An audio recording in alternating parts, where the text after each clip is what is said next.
নমস্কাৰ শ্ৰদ্ধাৰ শিক্ষাগুৰুসকল সম্প্ৰতি ৰাজ্যত হেড টিচাৰ ক্ৰিয়েশ্যনক লৈ বিশেষকৈ চৰকাৰ আৰু শিক্ষকসকলৰ মাজত এক ব্যাপক ৰূপ ধাৰণ কৰিছে। তেওঁলোকৰ আন্দোলন তীব্ৰতৰৰ পৰা তীব্ৰতৰ হ'বলৈ গৈ আছে। চৰকাৰ আৰু শিক্ষকসকলৰ মাজত বিশেষকৈ হেড টিচাৰ সৃষ্টি কৰিব লাগে বুলি বহুদিনৰ পৰাই অসমৰ প্ৰাক্তন মুখ্যমন্ত্ৰী সৰ্বানন্দ সোণোৱাল ছাৰৰ নেতৃত্বত এটি অৰ্ডাৰ প্ৰকাশ পাইছিল যে তেওঁলোকৰ প্ৰাপ্য তেওঁলোকৰ অধিকাৰ তেওঁলোকৰ হেড পোষ্ট ক্ৰিয়েশ্যন কৰিব লাগে। কিন্তু অসম চৰকাৰৰ বৰ্তমান এতিয়ালৈকে সেই বিষয়ে কোনো স্থিতি স্পষ্ট কৰা নাই। অকল মাননীয় শিক্ষামন্ত্ৰীগৰাকীয়ে তেওঁলোকক তেওঁলোকক ললিপপ দিয়াৰ দৰে বুজনি দি কৈছে যে হেড টিচাৰসকলে 500 টকাকৈ বেছি পায়। অথচ বিগত কেইদিনমান আগত ৰেগুলাৰ এপইণ্টমেণ্ট হৈ গ'ল। সেই এপইণ্টমেণ্টত লিখা আছে স্পষ্টকৈ তেওঁলোকে তেওঁলোকৰ এপইণ্টমেণ্ট কপিটো ক'ত জইন কৰিব। ধুনীয়াকৈ কপিটো লিখা আছে তেওঁলোকে জইনিং কৰিব লাগিব head teacher of LP school নাইবা head teacher of upper primary school. গতিকে স্পষ্টকৈ তাতো লিখা আছে। গতিকে ইনষ্টিটিউশ্যন এখন চলিবলৈ হ'লে নিশ্চয় হেড তেওঁলোকৰ প্ৰধান শিক্ষক লাগিবই। প্ৰধান শিক্ষকবিহীন তেওঁলোকে পৰিচালনাখন কেনেকৈ কৰিব, কোনো সম্ভৱেই নহয়। গতিকে আজি পেপাৰত ধুনীয়াকৈ প্ৰকাশ পাইছে বিশেষকৈ CPIM চৰকাৰক সমালোচনা কৰি CPIMৰ সুপ্ৰকাশ তালুকদাৰে কয় যে চৰকাৰৰ শিক্ষাবিৰোধী নীতিৰ বাবে ৰাজপথত নামিবলৈ বাধ্য হৈছে শিক্ষকসকল।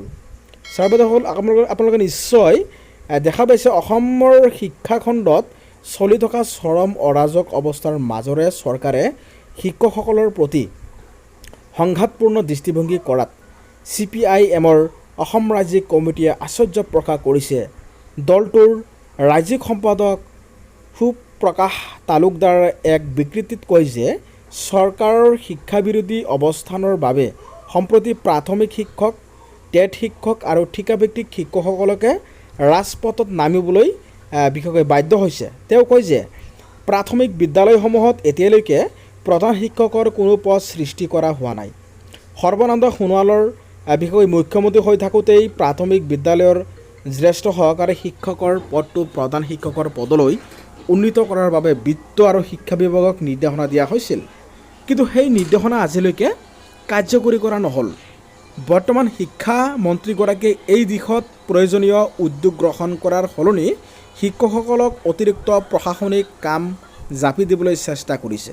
আৰু যাৰ কাৰণে আপোনালোকে আমাৰ ইয়াৰ আগৰ ভিডিঅ'ত নিশ্চয় অৱগত হৈছে যে শিক্ষকসকলক কম্পিউটাৰ বিশেষকৈ ফেকাল্টি বনোৱা হৈছে, কম্পিউটাৰৰ শিক্ষক বনাবলৈ গৈ আছে। শিক্ষকসকলে ইয়াৰ প্ৰতিবাদ কৰাত শিক্ষামন্ত্ৰীয়ে শিক্ষকসকলৰ সৈতে সংঘাতমূলক অৱস্থান গ্ৰহণ কৰি নানা ধৰণে ভীতি প্ৰদৰ্শন কৰিবলৈ ধৰিছে। এয়া অত্যন্ত নিন্দনীয়। ছাত্ৰ শিক্ষক শিক্ষাপ্ৰেমী জনসাধাৰণৰ তীব্ৰ আপত্তি আৰু বিৰোধিতা সত্ত্বেও অসম চৰকাৰে মাতৃভাষা মাধ্যমৰ স্কুলবোৰত ষষ্ঠ শ্ৰেণীৰ পৰা বিশেষকৈ গণিত অৰ্থাৎ মেথামেটিক্স আৰু জেনেৰেল ছায়েন্স অৰ্থাৎ বিজ্ঞানৰ পাঠদান ইংৰাজীৰ মাধ্যমত কৰিবলৈ আৰম্ভ কৰাৰ ফলত সৰ্বত্ৰ বিৰূপ প্ৰতিক্ৰিয়াৰ সৃষ্টি হৈছে। ছাত্ৰ ছাত্ৰীৰ শিক্ষা গ্ৰহণৰ চৰকাৰৰ এই হঠকাৰী সিদ্ধান্তই যে যথেষ্ট নেতিবাচক অৰ্থাৎ নিগেটিভ প্ৰভাৱ পেলাব সেয়া নিশ্চিত। চৰকাৰে এই সিদ্ধান্ত তৎক্ষণাত পৰিহাৰ কৰি ইংৰাজী বিষয়টো ভালদৰে শিকোৱাৰ বাবেহে উদ্যোগ ল'ব লাগে বুলি তেওঁ কয়। গতিকে বিশেষকৈ LP স্কুলৰ ক্ষেত্ৰত হেড টিচাৰ থকাটো অত্যন্ত জৰুৰী। আৰু যিটো নেকি বিশেষকৈ শিক্ষকসকল হৈছে একোখন ছাত্ৰ ছাত্ৰীৰ ভৱিষ্যতৰ যিটো পথ সেই পথ দেখুওৱাৰ প্ৰথম মূল চাবিকাঠি। কিয়নো মাক দেউতাকেহে ল'ৰা ছোৱালীক জন্মহে দিয়ে, কিন্তু এই LP স্কুলৰ শিক্ষকসকলেই সেই ছাত্ৰ ছাত্ৰীসকলক বিশেষকৈ মানৱ সম্পদ হিচাপে গঢ় দিয়াত সহায় কৰে। গতিকে আমাৰ বিশেষকৈ ভাৰতবৰ্ষৰ লগতে অসমত শিক্ষকক এক নিম্ন খাপৰ মানে মাহিয়াৰ চকুৰে চোৱা হয়, কিন্তু আমেৰিকাৰ দৰে উন্নত ৰাষ্ট্ৰসমূহত শিক্ষকসকলক সদায় উচ্চ খাপত তেওঁলোকক সন্মান দিয়া হৈছে। আৰু আমাৰ অসমত শিক্ষকসকলক নানা ধৰণৰ বিশেষকৈ আমাৰ ফুটবলৰ দৰে গেম খেলা থকা দেখা যায়। যাৰ যি ইচ্ছা এফালে ফুটবল যেনেকৈ আমি পাছিং দি দিওঁ, এফালৰ পৰা ভৰিৰে শ্বুটিং কৰি সিফালে পাছিং দি দিওঁ, সেইদৰে যেন শিক্ষকসকলক সেইদৰে ব্যৱহাৰ কৰা দেখা গৈছে। গতিকে ছাৰ বাইদেউসকল, আপোনালোকৰ কি কি সমস্যা হৈছে, বিশেষকৈ সমস্যাসমূহ আমাৰ এই ভিডিঅ'টোৰ জৰিয়তে আপোনালোকে কমেণ্টত জনাব। আমি নিশ্চয় এইসমূহ ভিডিঅ' আকাৰে আমাৰ ছ'চিয়েল মিডিয়াৰ জৰিয়তে আমি বিশেষকৈ প্ৰকাশ কৰিম। আৰু লগতে আমাৰ চেনেলত যদি আপোনালোকে নতুনকৈ আহিছে, আমাৰ চেনেলটো ছাবস্ক্ৰাইব কৰিবলৈ নাপাহৰিব। ছাৰ বাইদেউসকল, আমাৰ এই চেনেলটো বিশেষকৈ শিক্ষকৰ লগত জড়িত বিভিন্ন সমস্যা, যিবিলাক সমস্যা আছে সেই সমস্যাসমূহৰ বিষয়ে প্ৰস্তুত কৰা হয়। গতিকে আমাৰ চেনেলটো ভিজিট কৰিব।